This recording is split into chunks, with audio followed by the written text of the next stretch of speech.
नमस्कार। मेरे चैनल में आप सभी का बेहद स्वागत है। आज मैं आप सबके लिए लेकर आई हूँ कथा सम्राट मुंशी प्रेमचंद जी की लोकप्रिय उपन्यास सेवा सदन का अगला भाग। पिछले भाग में हमने सुना कि किस तरह से सुमन को उसके घर से निकाल दिया जाता है और वह भोली वेश्या के घर की शरण लेती है। वहीं गांव में जो सदन है वह शहर आना चाहता है और अपने माँ बाप को बिना बताए ही वह घर से निकल जाता है आधी रात को। फिर क्या होता है आइए सुनते हैं। आधे घंटे तक वह किसी के आने जाने की राह देखता रहा, पर देहात का रास्ता तो रात को नहीं चलता है। उसने सोचा कब तक बैठा रहूँगा, 1 बजे रेल आ ही जाएगी, देर हो जाएगी तो सारा खेल ही बिगड़ जाएगा। एवं वह हृदय में बल का संचार करके उठा और रामायण की चौपाइयाँ उच्च स्वर में गाता हुआ चला। भूत प्रेत के विचार को किसी बहाने से दूर रखना ही चाहता था, किंतु ऐसे अवसरों पर गर्मी की मक्खियों की भांति विचार टालने से नहीं टलते हैं। हटा दो फिर भी आ पहुँचते हैं। निदान व सघन वृक्ष सामने दिखाई देने लगे। सदन ने उसकी ओर ध्यान से देखा। रात अधिक जा चुकी थी। तारों का प्रकाश भूमि पर पड़ रहा था। सदन को वहां कोई वस्तु तो दिखाई नहीं दी। उसने और भी ऊंचे स्वर में गाना शुरू कर दिया। इस समय एक एक रोम सजग हो रहा था। कभी इधर ताकता, कभी उधर। नाना प्रकार के जीव भी दिखाई देते, किंतु ध्यान से देखने से वह लुप्त हो जाते। अकस्मात उसे मालूम हुआ कि दाहिनी ओर कोई अंदर बैठा हुआ है। कलेजा सन्न से हो गया, किंतु क्षण मात्र में बंदर मिट्टी का ढेर बन चुका था। जिस समय सदन वृक्ष के नीचे पहुंचा, उसका गला थरथराने लगा। मुंह से आवाज ही नहीं निकली। अब विचार को बहलाने की आवश्यकता भी नहीं थी। मन और बुद्धि की सभी शक्तियों का संचय परम आवश्यक था। अकस्मात उसे कोई वस्तु दौड़ती हुई नजर आई। वह उछल पड़ा। ध्यान से देखा तो कुत्ता था, किंतु वह सुन चुका था कि भूत कभी कभी कुत्तों के रूप में भी आ जाया करते हैं। शंका अब और भी प्रचंड हो गई। सावधान होकर वह खड़ा हो गया, जैसे कोई वीर पुरुष शत्रु के वार की प्रतीक्षा करता है। कुत्ता सिर झुकाए चुपचाप कतराकर निकल गया। सदन ने जोर से डांटा, हट! कुत्ता दुम दबाकर भाग गया। सदन कई पग उसके पीछे पीछे दौड़ा। भय की चरम सीमा ही साहस है। सदन को विश्वास हो गया कि कुत्ता ही है। भूत होता तो अवश्य ही कोई ना कोई लीला जरूर करता। भय थोड़ा कम हुआ, किंतु यह वहां से भागा नहीं। वह अपने भीरू हृदय को लज्जित करने के लिए कई मिनट तक पीपल के नीचे खड़ा रहा। इतना ही नहीं, उसने पीपल की परिक्रमा भी की और उसे दोनों हाथों से बलपूर्वक हिलाने की चेष्टा की। यह एक विचित्र साहस था। ऊपर पत्थर, नीचे पानी, एक जरा सी आवाज, एक जरा सी पत्ती की खड़कन उसके जीवन का निपटारा कर सकती थी। इस परीक्षा से निकलकर सदन अभिमान से सिर उठाए आगे बढ़ गया। सुमन के चले जाने के बाद पद्मसिंह के हृदय में एक आत्मग्लानि उत्पन्न हुई। मैंने अच्छा नहीं किया। न मालूम वह कहाँ गई, पूछना ही क्या, किंतु वह कदापि न गई होगी। मरता क्या न करता। कहीं कुली डिपो वालों के जाल में फंस गई तो फिर तो छूटना मुश्किल है। यह दुष्ट ऐसे ही अवसर पर अपना बाण चलाते हैं। कौन जाने कहीं उनसे भी घोरतर दुष्टाचारियों के हाथ में न पड़ जाए। साहसी पुरुष को कोई सहारा नहीं होता तो वह चोरी करता है। कायर पुरुष को कोई सहारा नहीं होता तो वह भीख मांगता है। लेकिन स्त्री को कोई सहारा नहीं होता तो वह लज्जाहीन हो जाती है। युवती का घर से निकलना मुंह से बात का निकलना है। मुझसे बड़ी भूल हो गई। अब इस मर्यादा पालन से काम नहीं चलेगा। वह डूब रही होगी, उसे बचाना चाहिए। वह गजादर के घर जाने के लिए कपड़े पहनने लगे। तैयार होकर घर से निकले, किंतु यह संशय हुआ कि कोई मुझे उसके दरवाजे पर देख ना ले। मालूम नहीं गजाधर अपने मन में क्या समझेगा। कहीं उलझ पड़ा तो मुश्किल होगी। घर से बाहर निकल चुके थे, लौट पड़े और कपड़े उतार दिए। जब वह 10 बजे भोजन करने गए तो सुभद्रा ने अपनी त्योरियां बदलकर कहा, यह आज सवेरे सुमन के पीछे क्यों पड़ गए? निकालना ही था तो एक ढंग से निकालते। उस बुढ़े जीतन को भेज दिया। उसने उल्टी सीधी जो कुछ मुंह में आई कह दी। बेचारी ने जीभ तक नहीं हिलाई, चुपचाप चली गई। मारे लाज के मैंने सिर तक नहीं उठाया। मुझसे आकर कहते मैं समझा देती। कोई गवारिन तो थी नहीं, सुविधा करके चली जाती। यह सब तो कुछ ना हुआ, बस नादिर शाही हुक्म दे दिया। बदनामी का इतना डर? वह अगर लौटकर घर न गई तो क्या कुछ कम बदनामी होगी? कौन जाने कहाँ जाएगी? इसका दोष किस पर होगा बताओ? सुभद्रा भरी बैठी थी, उबल पड़ी। पद्म सिंह अपना अपराध स्वीकार करने वाले अपराधी की भांति सिर झुकाए सुनते रहे। जो विचार उनके मन में थे वे सुभद्रा की जीभ पर थे। चुपचाप भोजन किया और कचहरी चले गए। आज उस जलसे के बाद तीसरा दिन था। पहले शर्मा जी को कचहरी के लोग एक चरित्रवान मनुष्य समझते थे और उनका आदर करते थे, किंतु इधर 3-4 दिनों से जब अन्य वकीलों को अवकाश मिलता तो वह शर्मा जी के पास बैठ जाते और उनसे राग रंग की चर्चा करने लगते। शर्मा जी, सुना है आज लखनऊ से कोई बाई जी आई हैं, उनके गाने की बड़ी प्रशंसा है, उनका मुजराना कराइएगा। अजी शर्मा जी, कुछ सुना है आपने? आपकी भोली बाई पर सेठ चिम्मन लाल बेतरह से रिझे हुए हैं। और कोई कहता, अरे भाई साहब, कल गंगा स्नान है, घाट पर बड़ी बहार रहेगी, क्यों न एक पार्टी कर दीजिए, सरस्वती को बुला लीजिए, गाना तो बहुत अच्छा नहीं मगर यौवन में अद्वितीय है। शर्मा जी को इन चर्चाओं से घृणा होती। वह सोचते, क्या मैं वेश्याओं का दलाल हूँ जो मुझसे लोग इस प्रकार की बातें करते हैं? कचहरी के कर्मचारियों के व्यवहार में भी शर्मा जी को एक विशेष सा अंतर दिखाई देता था। उन्हें जब छुट्टी मिलती, सिगरेट पीते हुए शर्मा जी के पास ही आकर बैठ जाते और इसी प्रकार की चर्चाएं करने लगते। यहाँ तक कि शर्मा जी किसी बहाने से उठ जाते और उनसे पीछा छुड़ाने के लिए घंटों किसी वृक्ष के नीचे छिपकर ही बैठे रहते। वह उस अशुभ मुहूर्त को कोसते जब उन्होंने जलसा किया था। आज भी वह कचहरी में ज़्यादा नहीं ठहर सके। इन्हीं घृणित चर्चाओं से उकता कर 2 ही बजे लौट आए। ज्यों ही द्वार पर पहुँचे, सदन ने आकर उनके चरण स्पर्श किए।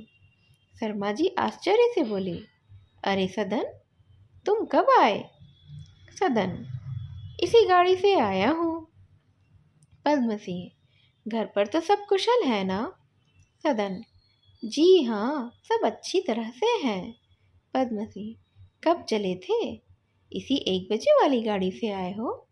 सदन, जी नहीं, चला तो था 9 बजे रात को, किंतु गाड़ी में सो गया और मुगल सराय पहुँच गया। उधर से 12 बजे वाली डाक से आया हूँ। पद्म सिंह, वाह, अच्छे रहे, कुछ भोजन किया है? सदन, जी हाँ, कर चुका हूँ। पद्म सिंह, मैं तो आपकी होली में न जा सका, भाभी कुछ कहती थी क्या? सदन, आप राह लोग तो दिन तक देखते रहे। दादा दूध पतल लेकर गए, अम्मा रोती थी, मेरा जीना लगता था, रात को उठकर मैं चला आया। शर्मा जी, तो घर पर पूछा भी नहीं? सदन, पूछा क्यों नहीं, लेकिन आप तो उन लोगों को जानते हैं, अम्मा राजी ही नहीं हुई। शर्मा जी, तब तो वह लोग घबराते होंगे, ऐसा ही था तो किसी को साथ ले लेते। खैर, अच्छा हुआ, मेरा जी भी तुम्हें देखने को लगा था, अब आ गए तो किसी मदरसे में नाम लिखा लो। सदन, जी हाँ, यही तो मेरा भी विचार है। शर्मा जी ने मदन सिंह के नाम पर तार किया। घबराइए मत, सदन यहीं आ गया है, उसका नाम किसी स्कूल में लिखा दिया जाएगा। तार देकर फिर सदन से गांव घर की बातें करने लगे। कोई कुर्मी, कहार, लोहार, चमार ऐसा न बचा जिसके संबंध में शर्मा जी ने कुछ न कुछ पूछा ना हो। ग्रामीण जीवन में एक प्रकार की ममता होती है जो नागरिक जीवन में नहीं पाई जाती। एक प्रकार का स्नेह बंधन होता है जो सब प्राणियों को, चाहे छोटे हो या बड़े, बांधे रखता है। संध्या हो गई। शर्मा जी सदन के साथ सैर को निकले, किंतु बेनी बाग या क्वींस पार्क की ओर न जाकर वह दुर्गा कुंड और कान्हा जी की धर्मशाला की ओर गए। उनका चित्त चिंताग्रस्त हो रहा था। आंखें इधर उधर सुमन को ही खोजती फिरती थीं। मन में निश्चय कर लिया था कि अब की वह मिल जाए तो कदापि न जाने दूं, चाहे कितनी ही बदनामी क्यों ना हो। यही न होगा कि उसका पति मुझ पर दावा करेगा। सुमन की इच्छा होगी, चली जाएगी। चलो गजाधर के पास, संभव है वह घर आ गई हो। यह विचार आते ही वह घर लौटे। कोई मुवक्किल उनकी बाट जोह रहे थे। उनके कागज पत्र देखे, किंतु मन वह तो दूसरी ओर था। जो ही इनसे छुट्टी हुई वह गजाधर के घर चले, किंतु इधर उधर ताकते जाते थे कि कहीं कोई देख न रहा हो और कोई साथ ना आता हो। इस ढंग से जाते हैं मानो कोई प्रयोग नहीं है। गजाधर के द्वार पर पहुँचे। वह अभी दुकान से लौटा था। आज उसे दोपहर ही को खबर मिली थी कि शर्मा जी ने सुमन को घर से निकाल दिया। तीस बार भी उसको यह संदेह हो रहा था कि कहीं इस बहाने से उसे छिपा न दिया हो। लेकिन इस समय शर्मा जी को अपने द्वार पर देखकर वह उनका सत्कार करने के लिए विवश हो गया। खाट पर से उठकर उन्हें नमस्ते किया। शर्मा जी रुक गए और निश्चेष्ट भाव से बोले, क्यों पांडे जी, महाराजिन घर आ गई ना? गजाधर का संदेह कुछ हटा। बोला, जी नहीं, जब से आपके घर से गई है तब से उसका कुछ पता ही नहीं। शर्मा जी ने कहा, आपने कुछ इधर उधर पूछताछ नहीं की? आखिर ये बात क्या हुई जो आप उनसे इतने नाराज हो गए? गजाधर, महाशय, मेरे निकालने का तो एक बहाना था। असल में वह निकलना ही चाहती थी। पास पड़ोस की दुष्टाओं ने उसे बिगाड़ दिया था। इधर महीनों से वह अनमनी सी रहती थी। होली के दिन 1 बजे रात को घर आई। संदेह हुआ, मैंने डांट डपट की तो घर से निकल खड़ी हुई। शर्मा जी, लेकिन आप उसे घर लाना चाहते तो मेरे यहाँ से ला सकते थे। इसके बदले आपको मुझको बदनाम करना शुरू कर दिया था। तो भाई, अपनी इज्जत तो सभी को प्यारी होती है। इस मामले में मेरा इतना ही अपराध था कि वह होली वाले जलसे में मेरे यहाँ रही।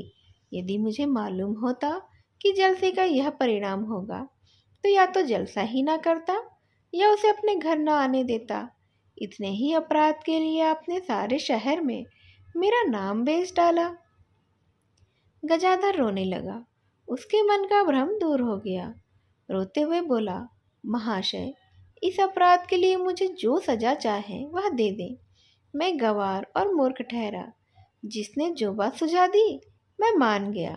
वह जो बैंक घर के बाबू हैं, भला सा नाम है उनका, विट्ठल दास, मैं उन्हीं के चकमे में आ गया। होली के एक दिन पहले वह हमारी दुकान पर आए थे। कुछ कपड़ा लिया और मुझे अलग से ले जाकर आपके बारे में, अब मैं क्या ही कहूँ। उनकी बातें सुनकर मुझे भ्रम हो गया। मैं उन्हें भला आदमी समझता था। सारे शहर में दूसरे के साथ भलाई करने के लिए उपदेश करते फिरते हैं।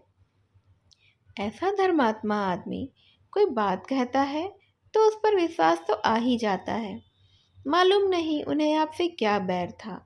मेरा तो उन्होंने घर ही बिगाड़ दिया। यह कहकर गजाधर फिर से रोने लगा। उसके मन का भ्रम दूर हो गया। रोते हुए बोला, सरकार, इस अपराध के लिए मुझे जो सजा चाहे वह दे दे। शर्मा जी को ऐसा जान पड़ा मानो किसी ने लोहे की छड़ लाल करके उनके हृदय में चुभा दी है। माथे पर पसीना आ गया। वह सामने से तलवार का वार रोक सकते थे, किंतु पीछे से सुई की नोक भी उनकी सहन शक्ति के बाहर थी। विट्ठल दास उनके परम मित्र थे। शर्मा जी उनकी इज्जत करते थे। आपस में बहुधा मतभेद होने पर भी वह अपनी पवित्र उद्देश्यों का आदर करते थे। ऐसा व्यक्ति जानबूझकर जब किसी पर कीचड़ फेंके तो इसके सिवा और क्या कहा जा सकता है कि शुद्ध विचार रखते हुए भी वह क्रूर है। शर्मा जी समझ गए कि होली के जलसे के प्रस्ताव से नाराज होकर ही विट्ठल दास ने यह आग लगाई है। केवल मेरा अपमान करने के लिए, जनता की दृष्टि से गिराने के लिए मुझ पर यह दोषारोपण किया है। क्रोध से कांपते हुए बोले, तुम उनके मुंह पर कहोगे? गजाधर, हाँ, साच को क्या आज? चलिए, अभी मैं उनके सामने कह देता हूँ। मजाल है कि वह इनकार कर जाए। क्रोध के आवेग में शर्मा जी चलने को प्रस्तुत हुए। इतनी देर में ही आंधी का वेग कुछ कम हो चला था। संभल गए। इस समय वहां जाने से बात बढ़ जाएगी। यही सोचकर गजाधर से बोले, अच्छी बात है, जब बुलाऊं तो चले आना, मगर निश्चित मत बैठ जाओ। महाराजिन की खोज में रहो, समय बहुत बुरा है। जो खर्च की जरूरत हो वह मुझसे ले लो। यह कहकर शर्मा जी घर से चले गए। विट्ठल दास की गुप्त छुरी के आघात ने उन्हें निस्तेज बना दिया था। वह यही समझते थे कि विट्ठल दास ने केवल द्वेष के कारण ही यह षड्यंत्र रचा है। यह विचार शर्मा जी के ध्यान में भी आया कि संभव है उन्होंने जो कुछ कहा हो वह शुभचिंताओं से प्रेरित होकर ही कहा हो और उस पर विश्वास करते हों। दूसरे दिन पद्मसिंह सदन को साथ में लेकर किसी स्कूल में दाखिल कराने चले गए। किंतु जहाँ गए साफ ही साफ जवाब मिला, स्थान नहीं है। शहर में 12 पाठशालाएं थीं, लेकिन सदन के लिए कहीं भी स्थान नहीं था। शर्मा जी ने विवश होकर निश्चय किया कि मैं स्वयं ही इसे पढ़ाऊंगा। प्रातःकाल तो मुवक्किलों के मारे अवकाश ही नहीं मिलता। कचहरी से आकर पढ़ाते, किंतु एक ही सप्ताह में हिम्मत हार बैठे। कहाँ कचहरी से आकर पत्र पढ़ते थे, कभी हारमोनियम बजाते, कहाँ अब बूढ़े तोते को ही रटाना पड़ता था। वह बारंबार झुंझलाते। उन्हें मालूम होता कि सदन तो बहुत ही मंदबुद्धि है। यदि वह कोई पढ़ा हुआ शब्द पूछ बैठता तो शर्मा जी झल्ला पड़ते थे। वह स्थान उलट पुलट कर दिखाते जहाँ यह शब्द प्रथम बार आया था, फिर प्रश्न करते और सदन ही से उस शब्द का अर्थ निकलवाते। इस उद्योग में काम कम होता था, किंतु उलझन बहुत थी। सदन भी उनके सामने पुस्तक खोलते हुए डरता। वह पछताता कि कहाँ से कहाँ यहाँ आ गया। इससे तो गांव ही अच्छा था। 4 पंक्तियां पढ़ाएंगे लेकिन घंटों बिगड़ेंगे। पढ़ा चुकने के बाद शर्मा जी कुछ थक से जाते। शेर करने को जी नहीं चाहता। उन्हें विश्वास हो गया कि इस काम की क्षमता मुझ में नहीं है। मोहल्ले में एक मास्टर साहब रहते थे। उन्होंने 20 रुपये मासिक पर सदन को पढ़ाना स्वीकार किया। अब चिंता हुई कि रुपये आए तो कहाँ से आए। शर्मा जी फैशनेबल मनुष्य थे। खर्च का पल्ला सदा दबा ही रहता था। फैशन का बोझ अखरता तो अवश्य था, किंतु उसके सामने कंधा न डालते थे। बहुत देर तक एकांत में बैठे सोचते रहे, किंतु बुद्धि ने कुछ काम नहीं किया। तब सुभद्रा के पास जाकर बोले, मास्टर 20 रुपये पर राजी है। सुभद्रा कहती है, तो क्या मास्टर ही ना मिलते थे? मास्टर तो एक नहीं 100 हैं। रुपये कहाँ हैं? शर्मा जी कहते हैं, रुपये भी ईश्वर कहीं ना कहीं से दे ही देंगे। सुभद्रा, मैं तो कई साल से देख रही हूँ, ईश्वर ने कभी विशेष कृपा नहीं की। बस इतना दे देते हैं कि पेट की रोटियां चल जाएं। वही तो ईश्वर है। पद्मसी, तो तुम ही कोई उपाय निकाल लो। सुभद्रा, मुझे जो कुछ देते हो मत देना, बस। पद्मसी, तुम तो जरा सी बात में चिढ़ जाती हो। सुभद्रा, चिढ़ने की बात ही करते हो। आय व्यय तुमसे छिपा नहीं है। मैं और कौन सी बचत निकाल दूंगी। दूध घी की तुम्हारे यहाँ नदी नहीं बहती, मिठाई मुरब्बे में कभी फफूंदी नहीं लगी, कहारिन के बिना काम चलने का है नहीं, महाराजिन का होना जरूरी है, और किस खर्चे में कमी करने को कहते हो? पद्मसी, दूध ही बंद कर दो। सुभद्रा, हाँ बंद कर दो, मगर तुम ना पियोगे, सदन के लिए तो लेना ही होगा ना। शर्मा जी फिर सोचने लगे। पान तंबाकू का खर्च 10 रुपये मासिक से कम नहीं था, और भी कई छोटी मोटी मदों में कुछ न कुछ तो बचत हो सकती थी, किंतु उनकी चर्चा करने से सुभद्रा की अप्रसन्नता का भय था। सुभद्रा की बातों से उन्हें स्पष्ट विदित हो गया था कि इस विषय में उसे मेरे साथ सहानुभूति नहीं है। मन में बाहर के खर्च का लेखा जोखा करने लगे और अंत में बोले, क्यों, रोशनी और पंखे के खर्च में कुछ किफायतें हो सकती हैं क्या? सुभद्रा कहती है, हाँ हो सकती है। रोशनी की क्या आवश्यकता है, सांझी से बिछावन पर पड़े रहेंगे। यदि कोई मिलने मिलाने आएगा तो आप ही चिल्लाकर चला जाएगा, या घूमने निकल गए, 9 बजे लौट लौट कर आए। और पंखा तो हाथ से भी चला जा सकता है। क्या जब बिजली नहीं थी तो लोग गर्मी के मारे बावले हो जाते थे? पद्मसिंह, घोड़े के रातीब में कमी कर दूं क्या? सुभद्रा, हाँ, ये तुम्हें दूर की सूझी। घोड़े को रातीब दिया ही क्यों जाए, घास ही काफी है। यही ना होगा कि कुल्हे पर हड्डियां निकल आएंगी, किसी तरह मर्जी कर कचहरी तक ले ही जाएगा। यह कोई नहीं कहेगा कि वकील साहब के पास सवारी नहीं है। पद्म सिंह, लड़कियों की पाठशाला को 2 रुपए मासिक चंदा देता हूँ, 9 रुपये क्लब का चंदा है, 3 रुपया मासिक अनाथालय को देता हूँ। यह सब चंदे बंद कर दूं तो कैसा रहेगा? सुभद्रा, बहुत ही अच्छा होगा। संसार की रीति है कि पहले अपने घर में दिया जलाकर बाद में मस्जिद में जलाते हैं।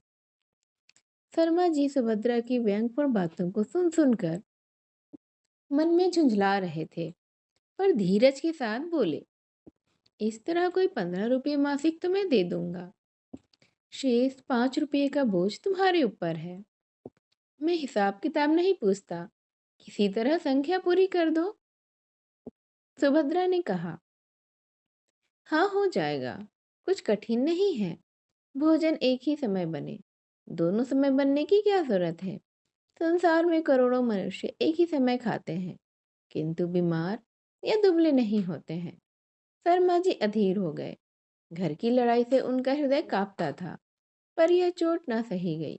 बोले, तुम क्या चाहती हो कि सदन के लिए मास्टर ना रखा जाए और वह यूं ही अपना जीवन नष्ट कर ले? चाहिए तो यह था कि तुम मेरी सहायता करती, उल्टे और जी जला रही हो। सदन मेरे उसी भाई का लड़का है जो अपने सिर पर आटे दाल की गठरी लाद कर मुझे स्कूल में दाखिला कराने आए थे। मुझे वह दिन नहीं भूले हैं। उनके उस प्रेम का स्मरण करता हूँ तो जी चाहता है कि उनके चरणों में गिरकर घंटों रोऊं। तुम्हें अब अपने रोशनी और पंखे के खर्च में, पान तंबाकू के खर्च में, घोड़े साइज के खर्च में किफायत करना भारी मालूम होता है, किंतु भैया मुझे वार्निश वाले जूते पहनाकर आप नंगे पांव रहते थे। मैं रेशमी कपड़े पहनता था, वे फटे कुर्ते पर ही काटते थे। उनके उपकारों और भलाइयों का इतना भारी बोझ मेरी गर्दन पर है कि मैं इस जीवन में उससे तो मुक्त नहीं हो सकता। सदन के लिए मैं प्रत्येक कष्ट सहने को तैयार हूँ। उसके लिए यदि मुझे पैदल ही कचहरी जाना पड़े, उपवास करना पड़े, अपने हाथों से उसके जूते साफ करने पड़े, तब भी मुझे इनकार नहीं होगा। नहीं तो मुझ जैसा कृतघ्न संसार में नहीं होगा। ग्लानि से सुभद्रा का मुख कमल कुम्हला गया। यद्यपि शर्मा जी ने ये बातें सच्चे दिल से कही थी, पर उसने यह समझा कि यह मुझे लज्जित करने के लिए निमित्त ही कही गई हैं। सिर नीचा करके बोली, तो मैंने यह सब कहा कि सदन के लिए मास्टर ना रखा जाए। जो काम करना ही है उसे कर डालिए, जो होगा वह देखा जाएगा। जब दादाजी ने आपके लिए इतने कष्ट उठाए हैं तो यही उचित है कि आप भी सदन के लिए कोई बात उठा ना रखें। मुझसे जो कुछ करने को कहिए वह करूं। आपने अब तक कभी इस विषय पर जोर नहीं दिया था, इसीलिए मुझे यह भ्रम हुआ कि यह कोई आवश्यक खर्च नहीं है। आपको पहले ही दिन से मास्टर का प्रबंध करना चाहिए था। इतने आगे पीछे का क्या काम था?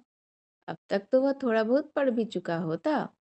इतनी उम्र गंवाने के बाद जब पढ़ने का विचार किया है, तो उसका एक दिन भी व्यर्थ नहीं जाना चाहिए। सुभद्रा ने तत्क्षण अपनी लज्जा का बदला ले लिया। पंडित जी को अपनी भूल स्वीकार ही करनी पड़ी। यदि अपना पुत्र होता तो उन्होंने कदापि इतना सोच विचार तो नहीं किया होता। सुभद्रा को अपने प्रतिवाद पर खेद हुआ। उसने पान बनाकर शर्मा जी को दिया। वह मानो संधि पत्र था। शर्मा जी ने पान ले लिया। संधि स्वीकृत हो गई थी। जब वह चलने लगे तो सुभद्रा ने पूछा, कुछ सुमन का पता चला? शर्मा जी कहते हैं, कुछ भी नहीं, ना जाने कहाँ गायब हो गई। गजाधर भी नहीं दिखाई दिया। सुनता हूँ घर बार छोड़कर किसी तरफ निकल गई है। दूसरे दिन से मास्टर साहब सदन को पढ़ाने लगे। 9 बजे वह पढ़ाकर चले जाते। तब सदन स्नान भोजन करके सोता। अकेले उसका जी बहुत घबराता। कोई संगी नहीं, कोई साथी नहीं, ना कोई हंसी ना दिल लगी। जी लगे तो कैसे? हाँ, प्रातःकाल थोड़ी सी कसरत कर लिया करता था। इसका उसे व्यसन था। अपने गांव में उसने एक छोटा सा अखाड़ा बनवा रखा था। यहाँ अखाड़ा तो नहीं था, कमरे में ही दंड कर लेता। शाम को शर्मा जी उसके लिए फीटन तैयार कर देते। तब सदन अपना सूट पहनकर गर्व के साथ फीटन पर सैर करने निकलता। शर्मा जी पैदल घुमा करते थे। वह पार्क या छावनी की ओर जाते, किंतु सदन उस तरफ नहीं जाता। वायु सेवन में जो एक प्रकार का दार्शनिक आनंद होता है, उसका उसे क्या ज्ञान था। शुद्ध वायु की सुखद शीतलता, हरे भरे मैदानों की विचारोत्पादन निर्जनता और सुरम्य दृश्यों की आनंदमय निस्तब्धता, उसमें इनके रसास्वादन की कोई योग्यता नहीं थी। उसका यौवन काल था जब बनाव श्रृंगार का भूत सिर पर सवार रहता है। वह अत्यंत ही रूपवान, सुगठित और बलिष्ठ युवक था। देहात में रहा, न पढ़ना न लिखना, न मास्टर का भय, न परीक्षा की चिंता। सेरो सेरो दूध पीता था। घर की भैंसें थी, घी के लौंदे उठाकर खा जाता। उस पर कसरत का भी शौकीन। शरीर बहुत ही सुडौल निकल आया था। छाती चौड़ी, गर्दन तनी हुई। ऐसा जान पड़ता था मानो देह में इंगूर भरा हुआ है। उसके चेहरे पर वह गंभीरता और कोमलता नहीं थी जो शिक्षा और ज्ञान से उत्पन्न होती है। उसके मुख से वीरता और उद्दंडता ही झलकती थी। आंखें मतवाली, सतेज और चंचल थी। वह बाग का कलमी पौधा नहीं, वन का सुदृढ़ वृक्ष था। निर्जन पार्क या मैदान में उस पर किसकी निगाह पड़ती? कौन उसके रूप और यौवन को देखता?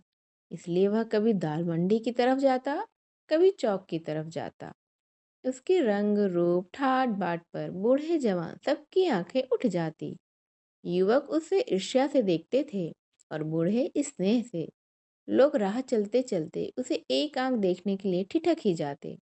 दुकानदार समझते कि यह किसी रईस का लड़का है। इन दुकानों के ऊपर सौंदर्य का बाजार था। सदन को देखते ही उस बाजार में एक हलचल सी मच जाती। वेश्याएं छज्जों पर आकर खड़ी हो जाती और प्रेम कटाक्ष के बाण उस पर चलाती। देखें, यह भागा हुआ कबूतर किस छतरी पर उतरता है। वह सोने की चिड़िया आखिर किस जाल में फंसती है। सदन में वह विवेक तो था नहीं जो सदाचरण की रक्षा करता है। उसमें वह आत्मसम्मान भी नहीं था जो आंखों को ऊपर नहीं उठने देता।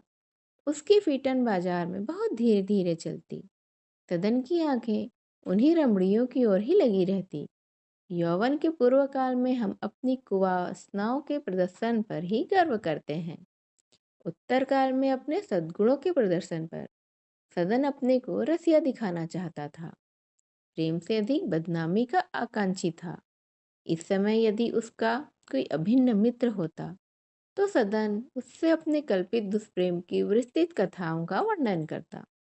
धीरे धीरे सदन के चित्त की चंचलता यहाँ तक बढ़ी कि पढ़ना लिखना सब छूट गया। मास्टर आते और पढ़ाकर चले जाते, लेकिन सदन को उनका आना बहुत बुरा मालूम होता। उसका मन हर घड़ी बाजार की ओर ही लगा रहता। वही दृश्य आंखों में फिरा करते, रमणियों के हाव भाव और मृदु मुस्कान के स्मरण में मग्न रहता। इस भांति दिन काटने के बाद ज्यों ही शाम होती, यह बन ठन कर दाल मंडी की ओर निकल जाता। अंत में इस कुप्रवृत्ति का वही फल हुआ जो सदैव हुआ करता है। 3 ही 4 मास में उसका संकोच उड़ गया। फीटन पर 2 आदमी दूतों की तरह उसके सिर पर ही सवार रहते। 3 ही 4 मास में उसका संकोच तो उड़ गया था, इसलिए वह इस बाग के फूलों में हाथ लगाने का साहस न कर सकता था। वह सोचने लगा कि किसी भांति इन दूतों से गला छुड़ाऊं। सोचते सोचते उसे एक उपाय सूझा। एक दिन उसने शर्मा जी से कहा, चाचा, मुझे एक अच्छा सा घोड़ा दे दीजिए।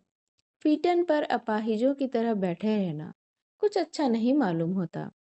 घोड़े पर सवार होने से कसरत भी हो जाएगी और मुझे सवारी का भी अभ्यास हो जाएगा। जिस दिन से सुमन गई थी, शर्मा जी कुछ चिंतातुर रहा करते थे। मौक्किल लोग कहते थे कि आजकल इन्हें ना जाने क्या हो गया है, बात बात पर ही झुंझला जाते हैं। हमारी बात ही ना सुनेंगे तो बहस क्या करेंगे।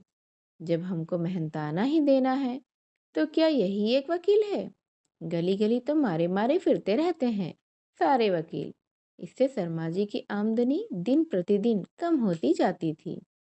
यह प्रस्ताव सुनकर चिंतित स्वर में बोले, अगर इसी घड़ी पर जीना खींच लो तो कैसा हो। 2 4 दिन में ही निकल जाएगा।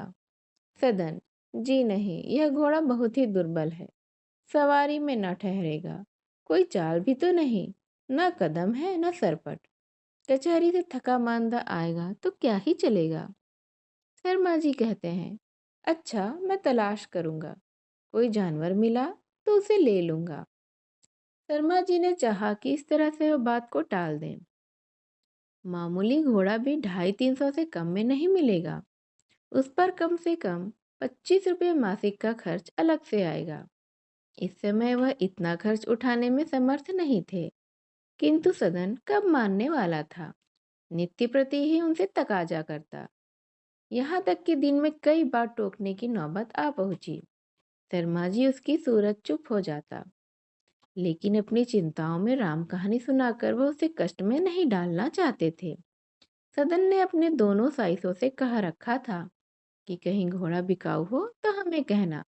साइसों ने दलाली के लोभ से दत्तचित होकर तलाश की। घोड़ा भी मिल गया।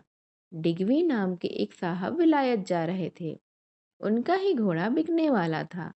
सदन खुद गया, घोड़े को देखा, उस पर सवार हुआ, उसकी चाल देखी और मोहित हो गया। शर्मा जी से आकर कहा, चलिए घोड़ा देख लीजिए, मुझे बहुत ही पसंद है। अब आज की कहानी यहीं तक। आगे क्या होता है? क्या शर्मा जी घोड़ा खरीदते हैं या अपनी गरीबी की बात कहकर बात को टाल देते हैं? और आगे क्या होता है, यह जानने के लिए हम सुनेंगे इस कहानी का अगला भाग। मेरी इस कहानी को ध्यान से सुनने के लिए आप सभी का धन्यवाद। नमस्कार।